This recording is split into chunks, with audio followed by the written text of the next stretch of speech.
Good morning, টিভি9 বাংলায় আপনাদের সকলকে আরো একবার স্বাগত। সকাল 10টা মানে 10 রিপোর্টার 10 খবর অন দ্য স্পট। দীপ, আজকের দিনটা তাদের জন্য ভীষণ গুরুত্বপূর্ণ। দেখো, এই সময়টা আমরা কাটিয়ে এসেছি, জীবনের প্রথম বড় পরীক্ষার রেজাল্ট। সেই দিন, সেই সকালটা কি প্রচন্ড আশা আশঙ্কার দোলাচল চলেছিল। আজ যাদের সেই আশা আশঙ্কার দোলাচলের মধ্যে থেকে যারা র্যাঙ্ক করেছেন, যারা স্থান অর্জন করেছেন প্রথম, দ্বিতীয়, তৃতীয়, যারা প্রথম 10-এর মধ্যে রয়েছেন, সেই প্রথম, দ্বিতীয়, তৃতীয় সঙ্গে সবার ফার্স্ট কানেক্ট করেছি আমরা টিভি9 বাংলা। এছাড়াও এই মাধ্যমিকে উত্তীর্ণ সকলকে টিভি9 বাংলার তরফ থেকে অনেক অনেক অভিনন্দন। এই মুহূর্তে আমাদের সঙ্গে রয়েছেন দীপ, মাধ্যমিকে প্রথম যিনি হয়েছেন কোচবিহারের রামভোলা হাই স্কুলের চন্দ্রচূড় সেন। চন্দ্রচূড়, স্বাগত জানাবো টিভি9 বাংলায়। আর প্রথমেই অনেক অভিনন্দন। চন্দ্রচূড়, এতদিন পড়াশোনার প্রচন্ড চাপ ছিল, আজ একটা স্বস্তির নিঃশ্বাস। আমি ফার্স্টেই জানতে চাইবো, আজকে সারাদিন কি প্ল্যান রয়েছে? একটা টেনশনের পিরিয়ড কাটিয়ে আজকের এই দিনটা অনেকটা অক্সিজেন তো চন্দ্রচূড়?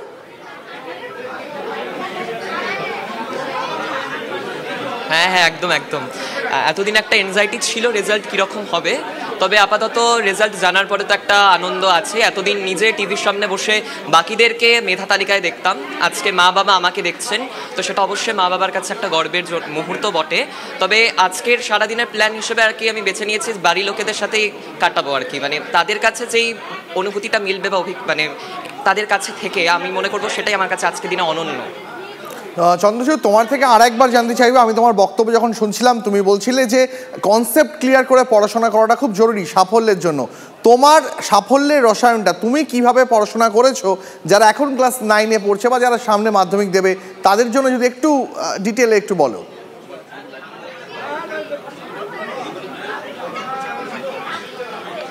অ্যাকচুয়ালি বিষয় হচ্ছে যে মাধ্যমিক একটা এমন জায়গা, মানে যেখানে আমাকে সায়েন্স, আর্টস এরকম তো কোনো ডিভিশন নেই, সবটাকে সমান গুরুত্ব দিয়ে পড়তে হবে। আমরা কথা বলছিলাম চন্দ্রচূড় সেন, এবছর যে কোচবিহার রামভোলা হাই স্কুল থেকে প্রথম স্থান অর্জন করেছে, তার সঙ্গে যেমনটা ওর কাছে জানতে চাইছিলাম। চন্দ্রচূড়, শোনা যাচ্ছে কি আমাদের কথা? হ্যাঁ, তাহলে প্লিজ আরেকবার একটু যদি রিপিট করো। হ্যাঁ, শোনা যাচ্ছে। হ্যাঁ, প্লিজ রিপিট করো তোমার পড়াশোনার মডেলটা, কিভাবে তুমি পড়াশোনা করতে বলবে যারা সামনে পরীক্ষা দেবে। হ্যাঁ হ্যাঁ, পড়াশোনা করতাম বলতে হলো যে মাধ্যমিকের বছরটা টিভি তো দেখতামই না কখনো, তবে দেখতাম খাবার সময় শুধুমাত্র। তবে পড়ার প্রতি তো অবশ্যই একটা ঝোঁক ছিল আগাগোড়াই, তো সেদিক থেকে পড়তে আমার খুব ভীষণ ভালো লাগে। সায়েন্স তো অবশ্যই ভালো সাবজেক্ট, তবে ইতিহাসে আমার একটু দুর্বলতা ছিল, আর ওই কারণে রকমেরই গুরুত্ব দিয়েছিলাম।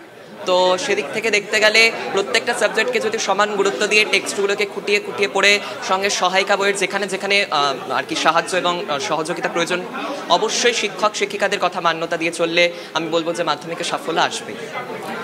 চন্দ্রচূড়, আজ একটা প্রথম ধাপ পেরোনো আমরা বলতে পারি, জীবনের প্রথম বড় পরীক্ষা। এরপর চন্দ্রচূড় নিজেকে কিভাবে দেখতে চায়, কি নিয়ে এগোতে চায়, পড়াশোনা কিভাবে করতে চায়?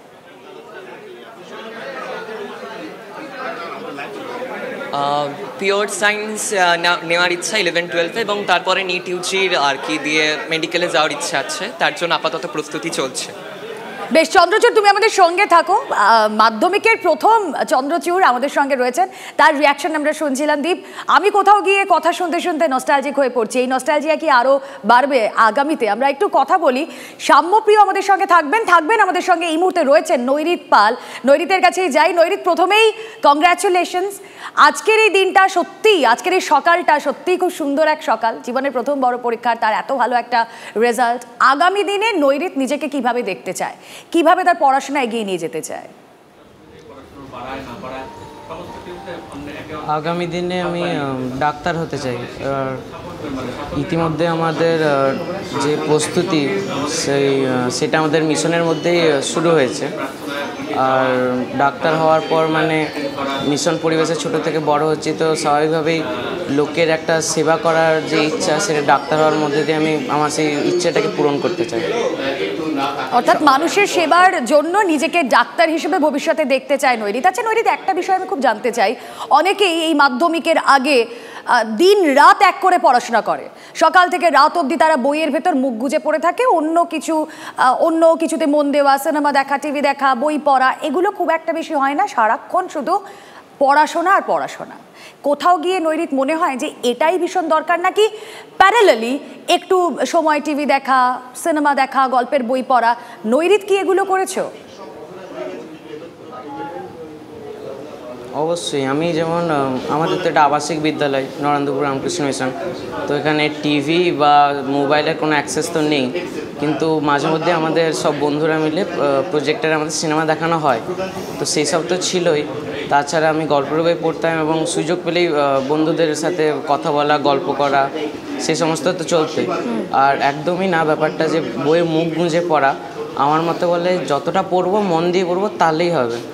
আমাদের এখানে ওই মোটামুটি 5.5 ঘন্টার মতো পড়ার সময় ছিল, তো সেই সময়টা মোটামুটি নিজের সেলফ স্টাডি করলে তবেই সেটা সম্ভব। সেলফ স্টাডিটাই মূলত দরকার। নৈরিত, আজকে সারাদিনে মানে যেহেতু তুমি আবাসিক স্কুলে পড়াশোনা করো, তোমার বন্ধুরা আমি দেখছিলাম তোমাকে মিষ্টি খাইয়ে দিচ্ছেন, তুমি তোমার মহারাজকে প্রণাম করলে, আজকে সারাদিনের কি প্ল্যান? বন্ধু বান্ধবরা কি তোমাকে কংগ্রাচুলেট ইতিমধ্যেই করেছে, নাকি বন্ধুদের সঙ্গে সময়টা আরেকটু পরে রাখা হয়েছে, এখন সময়টা পরিবারের জন্য রাখা হয়েছে? না না না না বন্ধুদের সাথে দেখা হয়েছে, আমরা সবাই একসাথেই ছিলাম। আমার বাবা মার সাথেও দেখা হয়েছে, তারাও ভীষণই খুশি। তো এই পরিবার আর বন্ধুদের নিয়েই আজকের দিনটা কাটবে।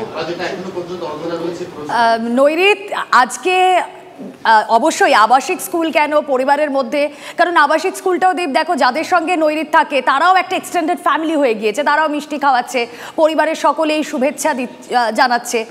নৈরিত, কাউকে একজনকে তো সামনে রাখতে হয় যাকে আদর্শ মনে করে আমরা খানিকটা পথ এগোতে পারি। তোমার কে?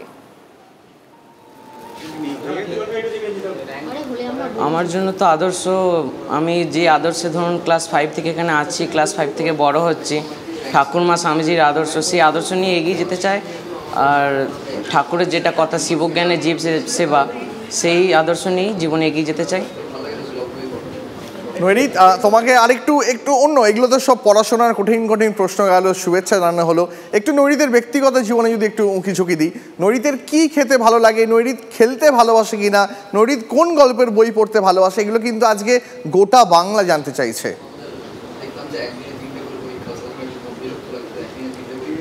খেতে তো আমার সবই ভালো লাগে, চিকেনটা বেশি ভালো লাগে। আর পড়াশোনার পাশাপাশি বিভিন্ন কিছু ক্রিয়েটিভ রাইটিং করি, গান বাজনা নিয়ে থাকি।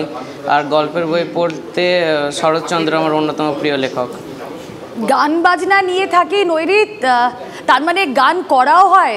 TV9 বাংলা কি এটা আশা করতে পারে আজ নৈরিতের থেকে দুকলি গান?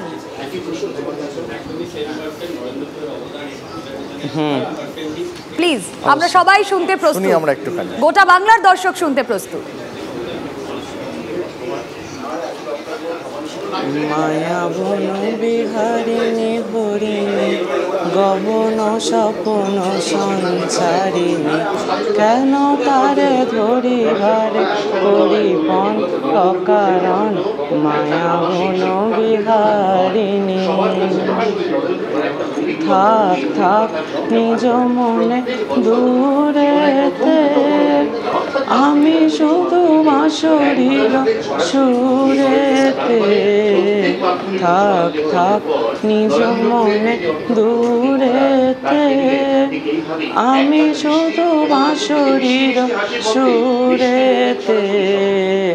পরশ করিব প্রাণমন অকারণ, মায়া বন বিহারিণী। ভীষণ সুন্দর গীত, চমৎকার, দারুণ দারুণ। আর সত্যি এভাবেই বোধহয় আমাদের সকালটাও আরো সুন্দর হয়ে গেল। এরকম ভাবেই সুর থাকুক গলায়, এবং আগামী দিনের পথ চলাও এত সুন্দরই হোক, আমরা সেটাই আশা করব। আরও একবার চলে যাই, বরং চন্দ্রচূড় আমাদের সঙ্গে আছেন, চন্দ্রচূড়ের কাছেও যাই। চন্দ্রচূড়ের সঙ্গে আমাদের যোগাযোগ বিচ্ছিন্ন হয়ে গিয়েছে, কিন্তু চন্দ্রচূড়ের বক্তব্য আমরা শোনাতে পারি দর্শকদের। চন্দ্রচূড়ের বক্তব্য তো শুনবই, চন্দ্রচূড়ের বক্তব্যের আগে একবার সাম্যপ্রিয়, মাধ্যমিকের দ্বিতীয় সাম্যপ্রিয় গুরু, তার বক্তব্য শোনা যায়। আমাদের সেলফ স্টাডির উপর জোরটা দেওয়া হয়, সেই সেলফ স্টাডির জন্যই এরকম রেজাল্ট। পড়াশোনার ছাড়া গল্পের বই পড়তাম, গান বাজনা করতাম, এরকম। মোবাইল তো এখানে একদমই নেই, মোবাইলের কোনো ব্যবহারই এখানে নেই সম্পূর্ণ, মানে বা টিউটোরিয়ালেরও সেরকম ব্যবস্থা আছে, মূলত স্কুলের স্যারদের কাছে আর সেলফ স্টাডিটাই মেন। বোঝাই যাচ্ছে রুবেল আজকে খুব ব্যস্ত একটা দিন, কারণ সকলে আজ পরিবার, বন্ধু বান্ধব যারা পড়ান, প্রত্যেকে সহপাঠীরা প্রত্যেকে শুভেচ্ছা জানাতে ব্যস্ত। একদম আর্লি আওয়ার, সবে রেজাল্ট বেরিয়েছে, সুখবর সবে এসছে, প্রত্যেকেই আজ অত্যন্ত এই মুহূর্তে অন্তত খুব ব্যস্ততার মধ্যে আছে, আমরাও বুঝতে পারছি সে কথা। কিন্তু প্রত্যেকের সঙ্গে যোগাযোগ করেছে টিভি9 বাংলা, আবারও তাদের সঙ্গে আমরা যোগাযোগ করব। এই মুহূর্তে যেই ছবি আপনারা দেখছেন, কোচবিহারের রামভোলা হাই স্কুলের চন্দ্রচূড় সেন, তার প্রাপ্ত নাম্বার আপনাদের জানিয়ে রাখি 693। কিছুক্ষণ আগেই চন্দ্রচূড়ের সঙ্গে কথা হচ্ছিল। মাধ্যমিকের দ্বিতীয় পুরুলিয়া জেলা স্কুলের সাম্যপ্রিয় গুরু, এক্সপেক্টেড আর কিছুক্ষণের মধ্যে সাম্যপ্রিয়র সঙ্গে আমরা যোগাযোগ করতে পারবো। সাম্যপ্রিয় পেয়েছে 692। মাধ্যমিকের তৃতীয় স্থানে রয়েছে 3 জন, যুগ্মভাবে তৃতীয় হয়েছে বালুরঘাট হাই স্কুলের উদয়ন প্রসাদ, বীরভূমের নিউ ইন্টিগ্রেটেড গভর্নমেন্ট স্কুলের পুষ্পিতা মাসুরি এবং নরেন্দ্রপুর রামকৃষ্ণ মিশনের নৈরিত পাল। নৈরিতের গান শুনছিলাম। এবার একটা ছোট্ট ব্রেকে যাই, ফিরে এসে কথা হচ্ছে বাকিদের সঙ্গে। সঙ্গে থাকুন।